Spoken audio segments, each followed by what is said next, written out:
But there is CS Club is meeting what, Thursday? Is that correct?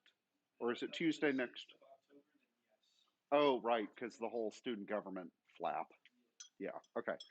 Um, yes. So I'm also live streaming this to Twitch, and the recording will go up to the Math CS YouTube page when this is done. I don't know if anybody's online. We didn't advertise that it was streaming, but anyway, yeah. So, okay. So what I'm going to do is talk about a kind of clever algorithm that was sort of I learned about it in the mid 2000s from when the Quake 3 source code was released. So, id Software, at least until they got bought out by Bethesda, well, it remains to be seen if they do this going forward, was really good about open sourcing its engine source code after the engine had sort of lived its useful commercial lifespan and they'd moved on to the industry had moved on to newer, better technology. So all of the old id games, Wolfenstein, Doom, Quake, and so on, all the source code's freely available on GitHub and wherever. Um, and so in about, I think it was 2005, they released a source code. Quake 3 came out officially, and I think it was 99, somewhere in there. So, it's a lag time of about 4 or 5 years between product and source code. And there's this really clever algorithm that's in it, and I want to talk about what it is, how it works, why it works, and yeah, and then things that we can learn from it. So, okay, so the basic problem is that in 3D graphics, we need to be able to compute 1 over the square root of numbers in order to normalize vectors. And what the trick in Quake 3 does is it computes 1 over the square root of x without first calculating root x and then doing a division, because both of those things are rather expensive from a floating point hardware standpoint. And we need this, like I said, in 3D graphics. Um, and on modern systems, you don't have to play this trick because modern systems have uh, hardware instructions that can do an approximation of 1 over the square root really, really quickly. So on Intel SSE, it's SQRTSS, and on ARM V8, you've got a sort of a pair of them. Uh, FRSQRTE for estimate, and then SQRTS for step, and we'll talk about what the step is later. So on modern hardware, this isn't necessary. This trick. Um, but if you're doing this on either modern low power hardware, for example, like a microcontroller, um, an Arduino, something that has very limited floating point capacity, or you want to do this on sort of legacy hardware. So looking back at hardware that would have been common in the late 90s, then this algorithm really pays off.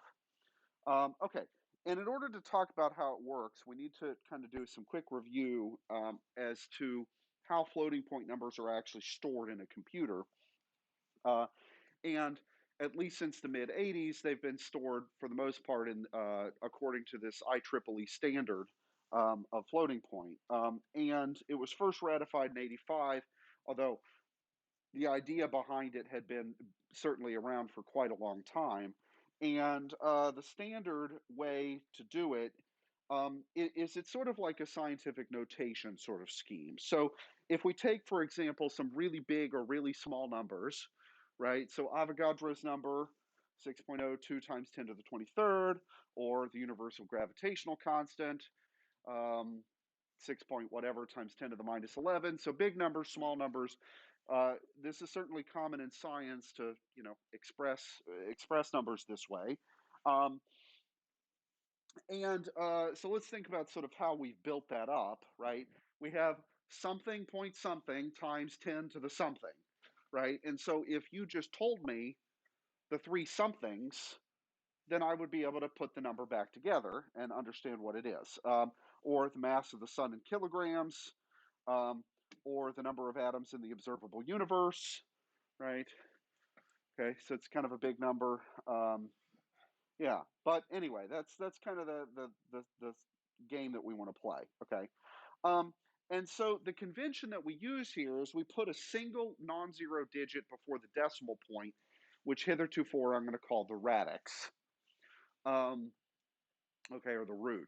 So you would never write 0.6022 times 10 to the 24th, with one exception. If you were trying to add multiple of these numbers, you'd have to make them that they both had the same exponent. So you'd have to sort of deliberately denormalize one of them in order to do that. Okay, but if you're just writing the number, a single number by itself, and you're not worrying about arithmetic or anything, you would only ever put a single digit before the decimal point. And then whatever needs to follow the decimal point is just, well, whatever the number is required, and however many places you want, and whatever your uncertainties are, and all of those sorts of things. Okay, and this convention about putting a single non-zero digit before the radix is important, because in binary, how many non-zero digits are there? Well, there's just one of them, right? It's base 2.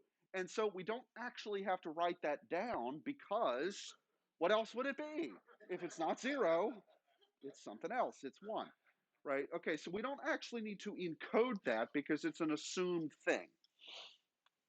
Okay, and so the convention for, we'll do this for 32-bit floating point, is, so we have 32 bits, okay, and the way we're going to divide these up is we'll use 1 bit to indicate whether or not the number is positive or negative. Okay, that makes sense. We'll use 8 bits to encode the exponent, and then we'll use the remaining 23 for the mantissa. So that's the stuff that's after the decimal point. And we don't need to encode the thing that's right before the decimal point, because like we just said, it's always a 1. Okay. Okay, and then just to keep students in CS 241 irritated, we'll bias the exponent by 127. So the exponent field is going to look bigger than it actually is. And there's a good hardware reason for that, but we'll leave that sort of as is for now. Okay, so, oh yeah, and then the mantissa, you can think of it as it's 23 bits, but in another way, you can also think that it's 24 bits, but just 1 bit is, we don't have to worry about storing, because that's the freebie that we get because we're in binary. Okay, so just as for sake of example, let's take the number 2. Okay, if I wrote this in sort of base 2 style scientific notation, I'd write it as 1.0 times 2 to the first. Okay, so that's step 1, is write it in sort of pseudo-scientific notation. And I'm using 2 to the whatever here instead of 10 to the whatever, because we're doing everything in binary. Okay, so what is our mantissa? It would be the point zeros. So all of the stuff for the mantissa is just a bunch of zeros. And then our exponent is 1, but I'm actually going to encode, like I said, 127 bigger. So I'm going to encode the number 128, and that's my exponent. And then, of course, this is a positive number, and the convention is that 0 goes with positives, and 1 for my sign bit goes for negatives. So there they all the bits are in order. The other convention is that the sign bit goes first. Well, the sign bit's in the most significant bit location, and then the exponent follows it, and then the mantissa goes all the way to the least significant bit location. Okay, and so there's all the bits. Bunch of zeros for the mantissa. Looks like 128, but really it counts as 1 for the exponent, and a sign bit of 0. Okay, and if we express that in hexadecimal, then it's 4 followed by 7 zeros.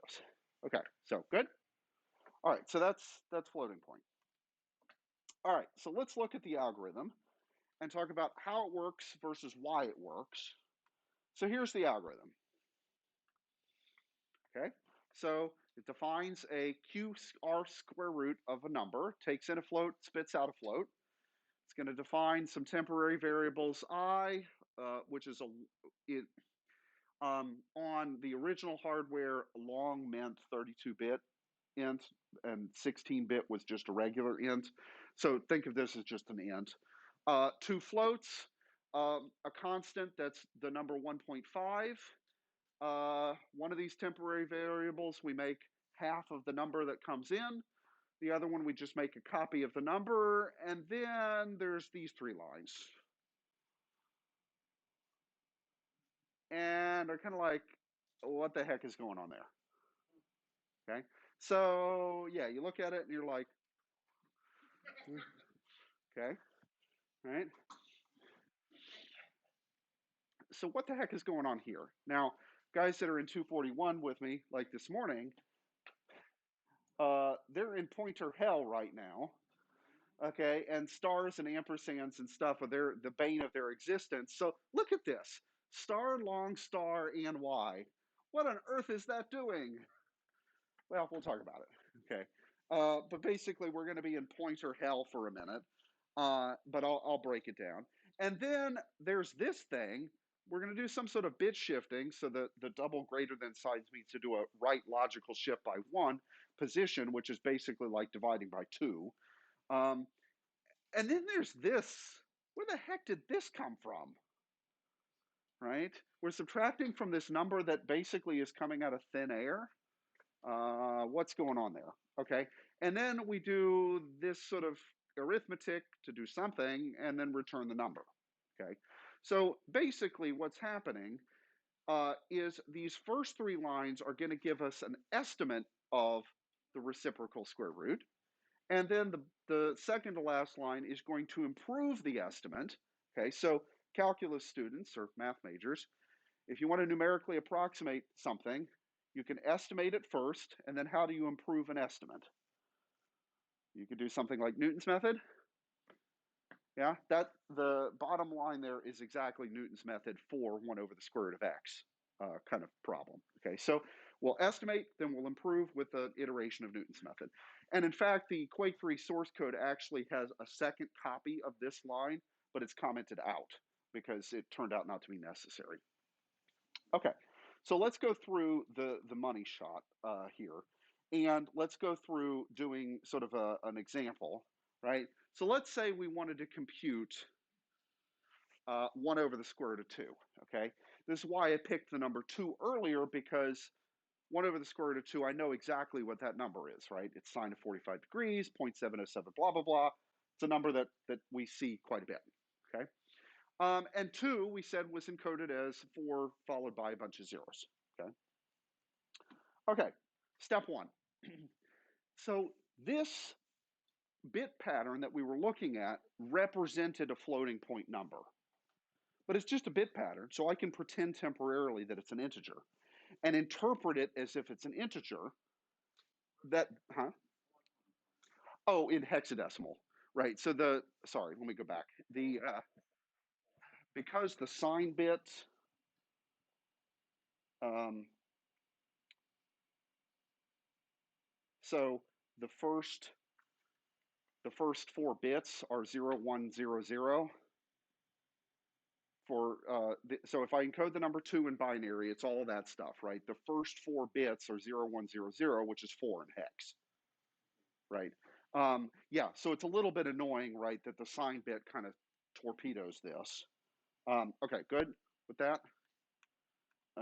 Okay, so take the number 2, which in hex, sorry, as a float is that in hex, and let's pretend that this bit pattern represents an integer instead. Shift it by one position to the right, okay? If I shift it by one position to the right, then I get 0x2000000, right? Okay, that's basically like dividing by 2. And then I'm going to subtract it from that magic number, which I'll explain where it comes from later. And if I subtract 0, 2, or sorry, if I subtract 2 followed by a bunch of zeros from 5F3759DF, then I'd get 3F3759DF. Okay? Okay, so I've got this result, 3F3759DF. Well, it's a bit pattern. Let's treat it as a float. What is it to code to as a float? 0.716 blah, blah, blah, blah, blah. Wow, that's pretty good, right? Because what's the true answer here? 0.707 blah, blah, blah, right? That's really dang good for this magic trick. And I promise it works if you pick numbers other than 2. I just picked that for demonstration. Right, I wasn't cherry picking here, right? Really does work. Okay, So that's pretty good. And then we can improve the estimate by throwing it through one iteration of Newton's method, and that's what we get, 0.706930, or in hex as a float, it would be that. Yeah, pretty good. Okay, so why on earth does this work? Okay, so that's the how it works part. Okay, so let's go back to the code for a moment. What these two lines are the sort of, there's three mysteries. What are these two lines doing, and where the heck did 5f come, blah, blah, blah, come from? Okay, these two lines are basically saying, well, all right, 241 students, pop quiz. What is, if y is a float, what does ampersand y mean? Yeah, it's the pointer to it. Okay, so it's the location of memory of that thing. Okay, and then when you put stars in front of it, what does that do? That gives you the value of whatever that thing is in memory. Okay, so if I take a memory address of a float and I do this, what I'm essentially doing is saying, make a copy of that thing, but treat it as if it's an integer now instead of as a float. Okay, and then the one at the bottom is sort of going the opposite direction. Take a thing that I'm pretending is an integer and now re-pretend that it's a float. Okay, so I'm sort of converting, if you will, between two data types in a way that's very unusual, right? Because I'm not taking the number 2 and saying it's a float. I want to convert and express the number 2 as an integer. I'm saying just take the bit pattern and pretend it represents an integer. And those are two different things. Okay, and then the middle line, right, is the real question. Okay, so let's go back to the why it works. Okay, so we need to kind of take a pause from this and go back and think mathematically for a minute. What we're trying to do is compute x to the minus 1/2 for a given x. Okay, well, a trick that maybe nowadays isn't as common as it used to be is, well, let's just do the log of both sides, right?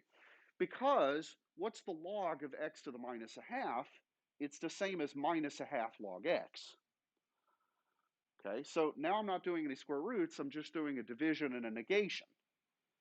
Okay, the problem though is then I don't know the number y, but rather log y, and I need some sort of way to undo that. Okay, okay, so that's basically the idea of what we want to do, is see if we can sort of use a logarithm trick to save our bacon. Let's think back to how we encoded a float. Okay, in general, we can write it this way: -1 to the sign bit times 1 point mantissa times 2 to the exponent minus 127. Okay, so what did we encode? We encoded the sign bit, the stuff that followed the radix, and the exponent. Okay, and I put the minus 127 there because how do our exponents look? They look 127 than they really bigger than they really are. Okay, okay. Now in our case, we can't take the square root of a negative, so we can always assume that our sign bit is 0. Uh, and so hence we can just dispense with that first part and think of it as 1 point mantissa times 2 to the e minus 127. Okay, so if I take the log base 2 of that, then what do I get? Well, the exponent pops out front, right? And then the logarithm of a product is the sum of the logarithms, right? And so the log of this thing, oh, and by the way, anytime I say log for the remainder of the talk, I mean log base 2, because we're in binary, so what else would we do? Okay, so the log of this thing is the exponent minus 127 plus the log of 1 point mantissa. Okay? Okay, good so far? Okay, now, the mantissa is always something between 0 and 1, right? Because it's the stuff that followed after the decimal point. So if the mantissa, if we had infinitely many bits and it was 0.11111111 repeating forever, that would be the number 1. Okay, and if it was all zeros, then it's 0. Okay, so the mantissa stuff represents a number that's somewhere between 0 and 1. Okay, and if I'm taking the logarithm of this, okay, well, actually, let me back up. So if m is between 0 and 1, then 1 point m is between 1 and 2. Okay? And I'm doing the log base 2. So what's the smallest that this logarithm can be and the biggest that this logarithm can be? If the mantissa is all zeros, what's the log of 1 point zeros? 0.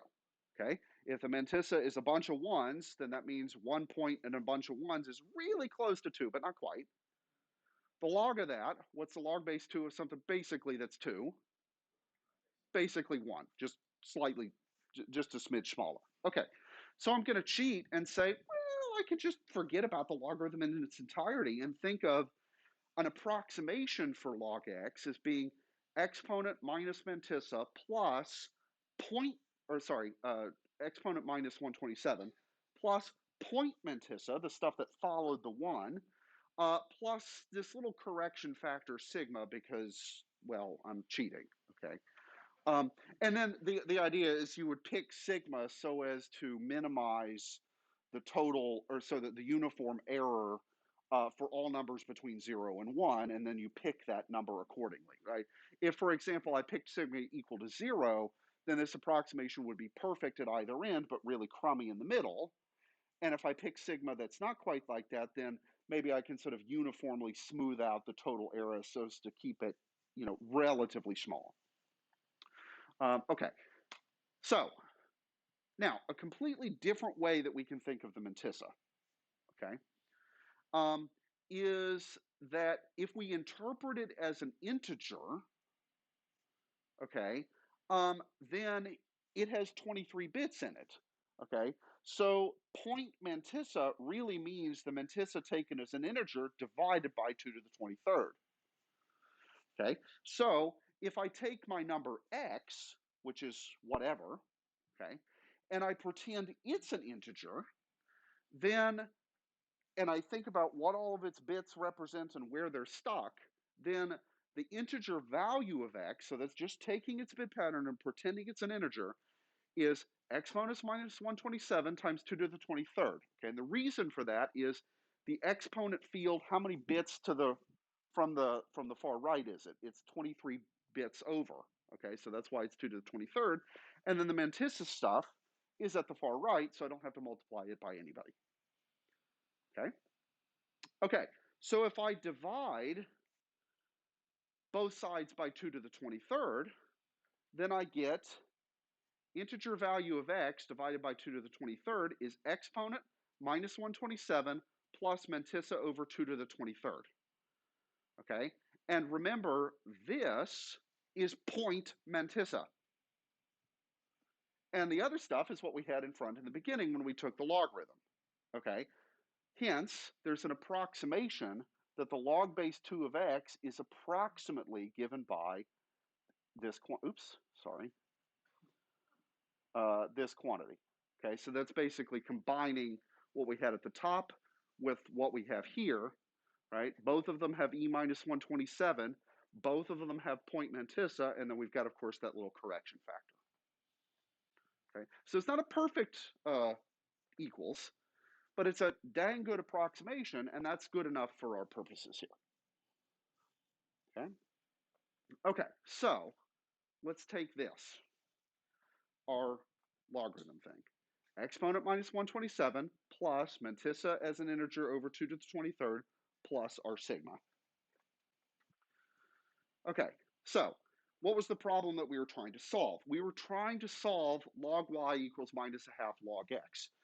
Well, now we have an approximation for what log y and log x can be represented as, okay, using this here, right? So I could replace log x with this, and I could also replace log y with this. Okay, so if I do that, and then I just sort out the algebra, then I get that the integer value of y is 3 halves times 2 to the 23rd times 127 minus sigma minus a half times the integer value of x. Okay, well, let's think about, does any of this look familiar? A half times the integer value of x with a minus in front of it is this right here, right? one half is in binary the same as just shifting right by one position. It's kind of like in base 10. If you shift your decimal point, you've just either multiplied or divided by 10, depending on which direction you go. The minus is right there. And then this stuff, 3 halves times 2 to the 23rd, blah, blah, blah, blah, blah, is this magic number, and it's that. Okay? So this all basically comes down to what the number of sigma is. Okay, so that's where the heck this number came from, right? Like I said, sigma, there's several different values that I've seen in the literature here, but essentially what you're trying to do is minimize the uniform error over the entire interval from 0 to 1, okay? And there we go, right? Because this is really the integer value of y, and then we re-pretend it was a float, okay, by just taking its bit pattern and saying, it's a float, it's an int, it's a float. Yeah, okay. All right, so there we go. I know I kind of blew through that kind of fast, so let me pause and see if there's any questions. So let's kind of go back to the example. Yeah, yeah, yeah.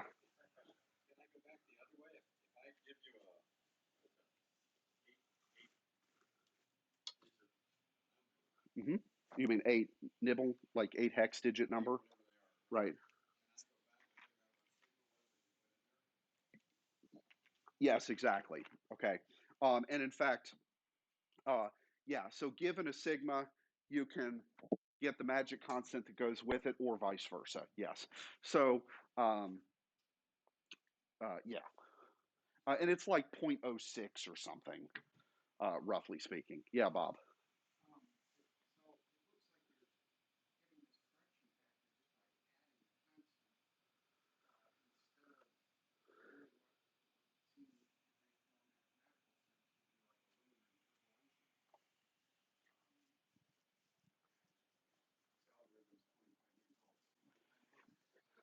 Yes. Okay. Could we do some better trickery there? Yes. Okay. This is only an interpolation scheme, right? Is it the best interpolation scheme?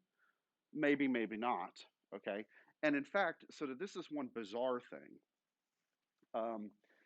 that if you pick a better sigma in whatever sense you want to define, that doesn't necessarily mean you get a better answer out of the whole algorithm, right? Because this is only giving you the estimate.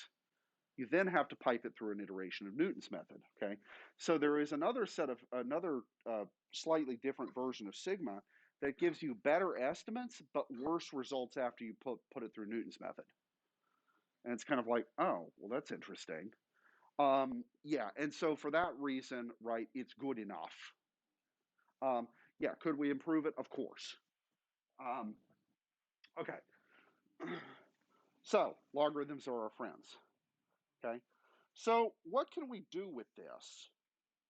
I mean, other than in Quake 3, right? So yeah, I mean, so that algorithm or that function that Carmack, the lead programmer on Quake 3, that function that he defined got used basically, well, every frame that was getting drawn to the screen, and hopefully there would be at least 60 of those a second.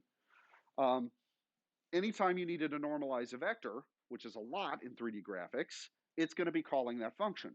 So it was really important that that function be as fast as possible. Okay.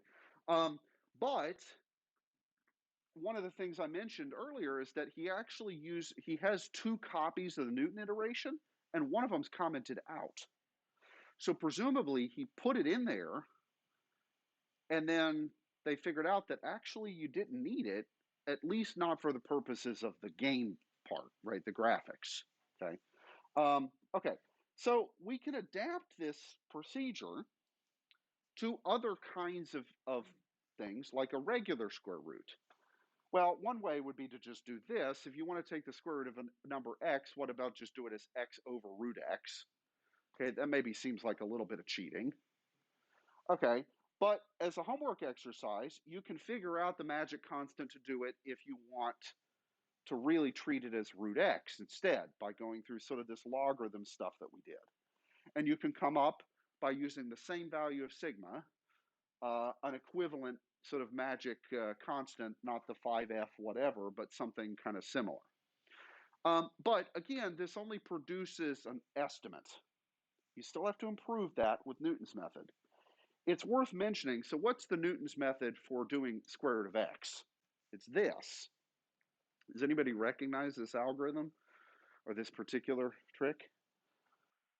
You do your estimate plus your original number that you want to square root divided by your estimate, and then you average those two things. That algorithm was known to the ancient Mesopotamians. That's how they computed square roots.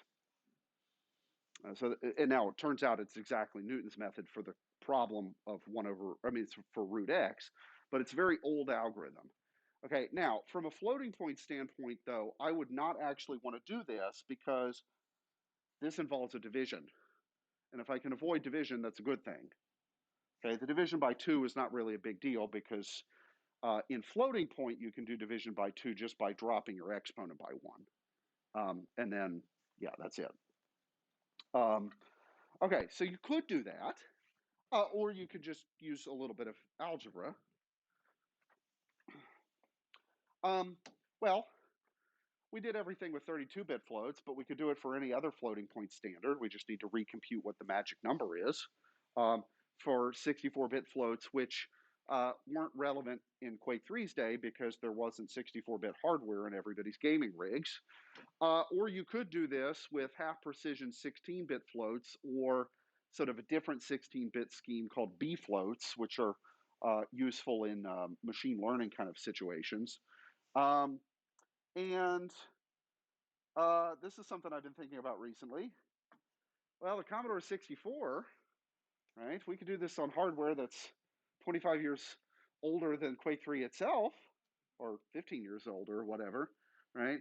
The way it stored floats was actually 8 bits exponent bias, then a sign bit, then 31 Mantissa bits. Now, granted, it's doing all this in software. There's no floating point hardware on machines from the 80s, or at least not personal computers. So, well, the magic constants you need is a little different. And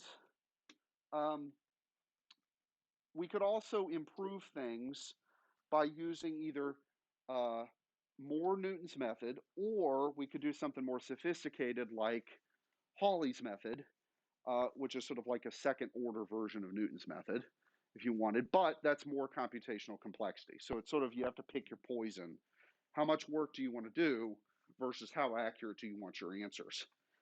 And for Carmack in Quake 3, good enough was good enough, right? Because it was just for graphics, and so it didn't have to be perfect. Okay, so some future work is there's a lot of, well, controversy is not the right word for it, but we know that Carmack was not the original author of this trick. Okay, he probably got it from somebody who was at Silicon Graphics or 3D FX or one of the 3D companies of the day, where they came up with it, who knows. I found a paper from 1991 that talks about this from Cube Roots, and the language that the guy uses in it gives me the sense that it's sort of like everybody knew this kind of trick back then. And then it just got forgotten by the next generation of programmers, and that people use these kind of tricks. So actually, let me back up. Use this kind of tricks. I'll show you a reference to it on old machines like PDP-11s or Cray systems or IBM System 370s, right? So old school, like mainframe kind of machines. So here's where having some period hardware would kind of answer the question. If we went through the Quake source code and we got rid of this function and replaced it with the square root and the division, would there be a noticeable performance hit? Maybe. I don't know.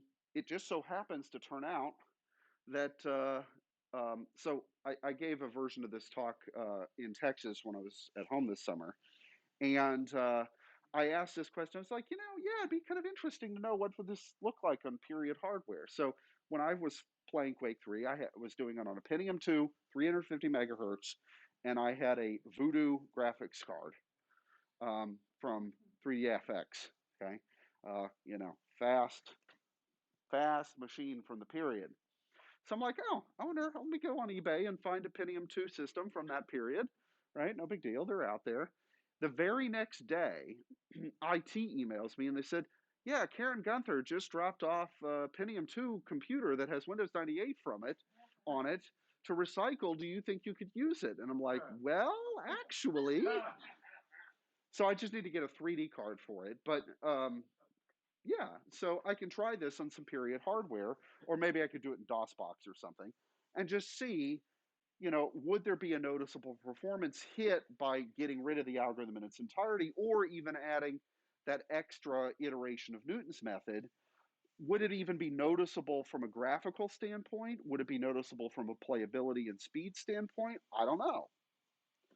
Um, yeah, would you be able to, like, if we remove the Newton's method thing entirely, it certainly would run faster, but would it be kind of glitchy in the graphics in a way that we might notice while playing the game?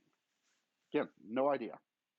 Okay, so every good computer science talk has to have an XKCD comic. So here we go.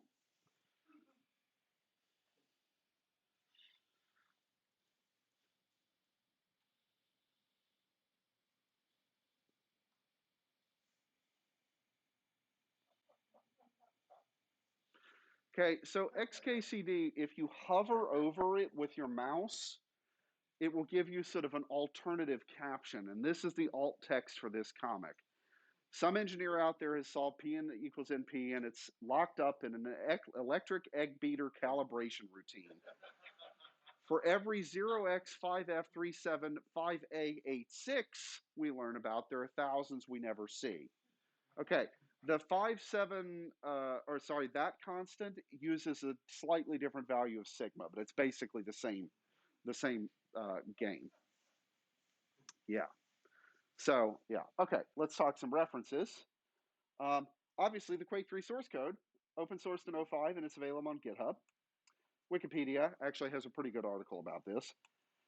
Lamont from 2003 wrote a paper on this. It's got a pretty good mathematical analysis, goes way more deep than the Wikipedia article and some of the other stuff I've seen.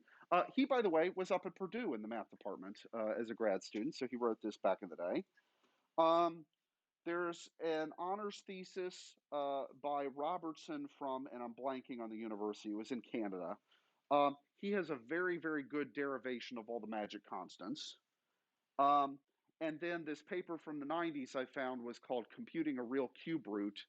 Um, and he basically gives the constant for how to do this for cube roots and discussion of implementations on both IEEE compliant stuff, but also DEC and VAC system craze and IBM System 370s. So with that, thank you.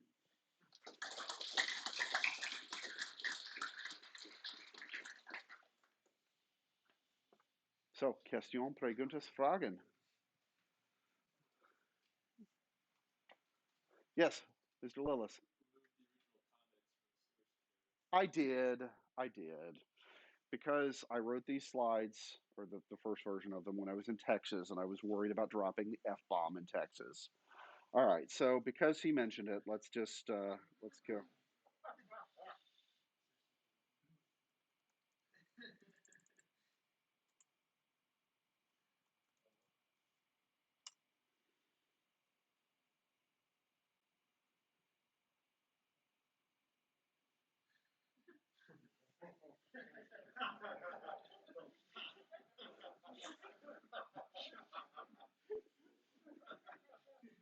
Yes. Okay, so I did edit. I edited what I put in the slides for two reasons. One, I didn't want it to fit everything on one slide, and that line wrapping and stuff. And two, I was kind of worried about how uh, the people in Texas might feel about the F bomb. So anyway, yeah. So here's where I mentioned though that the second iteration was there, and he just commented that out in the source code. So yeah, Mm-hmm. So what in the graphics would mess up if the approximation wasn't great? I guess is what. So you need the normalization for things like reflections. Um, and Quake 3 actually was pretty good about the lighting and things like that. So it might look a little funky in the lighting and reflections department if you didn't have this. And Quake 3 also, I mean, it had a number of other features in the engine, but some of them were surfaces that were kind of curved, and they had like and the materials and shaders and stuff were getting to the point where um, things could reflect differently. So, like a metal looking surface would work differently than like a brick type surface. But as you are shooting rockets past people and there'd be a red glow behind the rocket as it was flying, it might look funky. Now, the question is, would it be noticeable to me, right? Or if we were to do like Um, a lot of the id games and other games too have basically a command you can enter in the console that puts it into like a benchmarking mode where the what is going to be shown on screen is the same every time, and so you have sort of a frame of reference for how fast or what quality you're running at. So I wonder if you did this and took like recordings of both the OG version, but then also with some of these modifications, and then looked at, okay, let's look at frame number 1900 or whatever, and put them side by side, and maybe even like in Photoshop, do like a difference kind of thing. What would you be able to notice, or would it be basically negligible? I don't know, right? I mean, that's I think the real or a good research question out of this is, okay, this is all fine and dandy, but was it really even necessary in the first place? And on that subject, right, this is from Quake 3. It's not as if that Carmack wasn't having to do reciprocal square roots for basically ever beforehand, because there was Quake 2 and Quake 1 and Doom and, uh, well, I'm about to leave. Um, but, right, there were lots of games before that were doing this sort of thing. And um, this is the first instance that anybody has found that this is in a game engine. Um, from, like I said, the late '90s, right? Um, so I don't know. You think somebody just decided, like, some person just thought this would be helpful and happens to know about it and tried to put it in here? Well, I mean, somebody Carmack had to learn from it from somebody, right? And the that's one real mystery here, and some people have done some digging. But what the provenance of it is, so to speak, um, where did Carmack learn from it? I don't think he remembers. Is part of the problem. But yeah, I mean, the when I stumbled on this paper from the early '90s, um, because I was sort of thinking, like a lot of people were coming at this, at least all the research I've seen is, where did the fast inverse square root algorithm come from? And that turns out to be the wrong question, because if you think about, well, what about fast inverse cube roots? I found something from the early '90s, and that predates every mention of anything that I've seen in the Carmack sort of line, right? That Carmack probably learned it from somebody who was over at, you know, Silicon Graphics or somebody, but it doesn't go back. It doesn't go back to 1991. And like I said, the language of that '91 paper gives me the sense that everybody knew this sort of trick back then, and it's sort of the forgotten arts, if you will, um, of of evil programming. So, yeah. Other questions? Yes. Good. That's also a good question. I don't know if it. Well, okay. Yes and no. Nowadays, you wouldn't find this in any game engine because modern hardware has hardware instructions to do this, and that are very fast, and in fact more accurate than the estimate here, right? So ARM, for example, ARM v8 does have those built-in instructions, and one of the things I did, this is a while ago, but I piped. Well, I mean, Will, you remember doing this, right? Because I assigned this algorithm and said, write this in assembly, okay, and then compare it to what happens if you use the built-in hardware instruction in terms of both speed and accuracy. And the hardware instruction is much better, and it's using some sort of lookup table, but I haven't gotten Well, I wrote to ARM and I was like, "Can you tell me how this is working?" And they, of course, never wrote me back. Okay, because it's probably using some much more sophisticated scheme with a lookup table or something, but I don't know yet. Um, yeah. Now on stuff from say the late 2000s, after this source code became public, I suppose, but there's the problem. I need source code from the things from the late 2000s, and not everybody open sources their game engines after they've sort of lived their commercial lives. So, for example, late Unreal Engine from the late 2000s, say Unreal Engine 2 or maybe 3, no clue whether or not this was in there. Um, yeah. So.